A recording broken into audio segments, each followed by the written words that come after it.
एक credible information के ऊपर हमारा Jubilee Hills task force team under Yadendra inspector और SR Nagar police station team दोनों मिलके SR Nagar police station limit में एक इंटरस्टेट गांजा पेडलर को हमने पकड़ा है।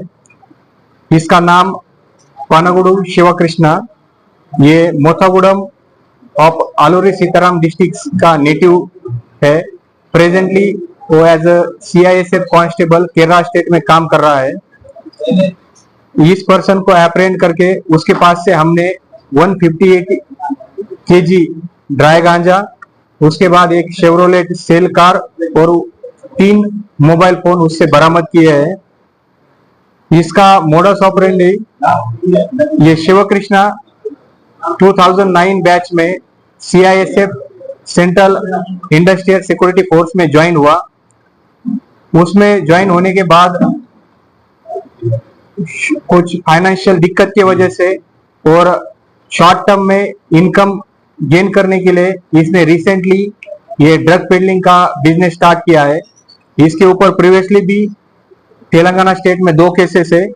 2025 में भद्राद्री कोट्टागुडम डिस्ट्रिक्ट के दम्मापेट पीएस में एक केस है। उस केस में जेल में जाके रिमांड भी हो गया, बेल पे बाहर भी आ गया। और रिसेंटली एक अंबरपेट पीएस केस में भी ये एब्सकॉन्डिंग एक्यूज है। तो ये उसके ऊपर कल का ये 3rd केस है। ये मोथागुडम लोकल प्लेस से आंध्र प्रदेश उड़ीसा स्टेट से डायरेक्टली कल्टीवेटर से कम प्राइस में ये गांजा परचेस करके इंटरस्टेट तेलंगाना, आंध्रा, महाराष्ट्र, कर्नाटका ऐसे स्टेट में ये सप्लाई करता है हाई प्राइस में।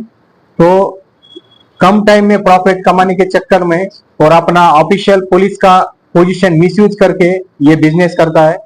तो कल क्रेडिबल इंफॉर्मेशन के ऊपर उसको अप्रेंड करके उसके ऊपर एसआर नगर पुलिस स्टेशन में केस बुक करके हम उसको जुडिशियल रिमांड को भेज रहे हैं। हमारा Hyderabad city police under CP Sajjanar sir task force और एचन्यू रेगुलरली ये जो भी ये ड्रग्स में इन्वॉल्वमेंट कर रहा है, पेडलिंग कर रहा है, ट्रांसपोर्ट कर रहा है, उनके ऊपर वॉच रखे हैं। रेगुलरली हम उनके ऊपर केसेस बुक कर रहे हैं। ये सप्लाई साइड छोड़ के हम अभी डिमांड साइड पे भी फोकस करना स्टार्ट किए हैं। ओनली सप्लाई साइड पे फोकस करके ये गांजा का मेनस कंट्रोल करना डिफिकल्ट है, इसलिए हमने अभी डिमांड साइड पे भी फोकस किया है। आप सभी को पता है कि रिसेंटली 1.5 मंथ में हमने 2 बार डी एडिक्शन प्रोग्राम भी कंप्लीट किया है, जिसमें से हमने अराउंड 400 कंज्यूमर्स को पकड़ के डिफरेंट हॉस्पिटल में उनके ऊपर ड्रग टेस्ट करके उनको 15 डेज का डी एडिक्शन प्रोग्राम भी हमने किया है। तो हमारा हैदराबाद सिटी पुलिस रेगुलरली ये बहुत सप्लाई और डिमांड ड्रग्स के ऊपर वॉच रखे है। जो भी इसमें इन्वॉल्वमेंट करेगा उसके ऊपर हम सीरियस से सीरियस एक्शन लेने वाले हैं। मेरी पब्लिक से भी गुजारिश है, रिक्वेस्ट है कि आपके पास कोई भी ये ड्रग्स के रिलेटेड कोई भी इंफॉर्मेशन हो तो आप इमीडिएटली हमारे हैदराबाद टास्क फोर्स को या फिर हमारे एचन्यू विंग को इमीडिएटली इसका इंफॉर्मेशन दो। हम उसके ऊपर स्ट्रिक्ट से स्ट्रिक्ट एक्शन लेंगे। और मेरी पेरेंट्स से भी रिक्वेस्ट है कि जब भी आपको लगता है कि आपका बेटा कुछ एबनॉर्मल बिहेव कर रहा है, वो ड्रग्स को एडिक्ट हुआ है, घर पे थोड़ा सा गुस्सा कर रहा है, एबनॉर्मल बिहेव कर रहा है, ऐसी कोई भी चीज हो तो आप इमीडिएटली हमें इंफॉर्मेशन दीजिए। हमारा फर्स्ट टारगेट किसी को पनिशमेंट करना नहीं है, तो उसको चेंज करने का हमारा फर्स्ट टारगेट है। उसको डी एडिक्शन काउंसलिंग करके कंज्यूमर्स को चेंज करना हमारा पहला उद्देश्य है।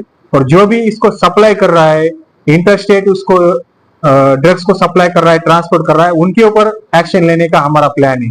तो मेरी पेरेंट्स से भी गुजारिश है, आप इमीडिएटली ऐसी इंफॉर्मेशन हमें टास्क फोर्स पुलिस और एचन्यू को दीजिएगा। क्योंकि रिसेंटली हमने देखा है कि 14-15 साल का बच्चा भी ये ड्रग्स एडिक्शन कर रहा है। एजुकेटेड लोग भी, आईटी सेक्टर होगा या फिर मेडिकल सेक्टर में भी बहुत लोग इसको एडिक्ट हुए हैं। तो ऐसे लोगों को भी मेरी रिक्वेस्ट है, आप सभी के ऊपर हमारा वॉच है। आपके ऊपर एक भी एनडीपीएस के रिलेटेड केस बुक हो गई तो आपका भविष्य डैमेज हो सकता है। तो आपको सभी को ये ड्रग्स से दूर रहना है। हम सबका मकसद एक ही है कि हमें Hyderabad city area plus Telangana state हमें ड्रग फ्री करना है। Thank you. లేదు కొంచెం న్యూసెన్స్ స్టార్ట్ చేశారు. బట్ మన వాళ్ళు సఫిషియెంట్ ఫోర్స్ ఉన్నారు కాబట్టి మేము ప్రాపర్ గా హ్యాండిల్ చేసాం. లేదు లేదు ఏం లేదు.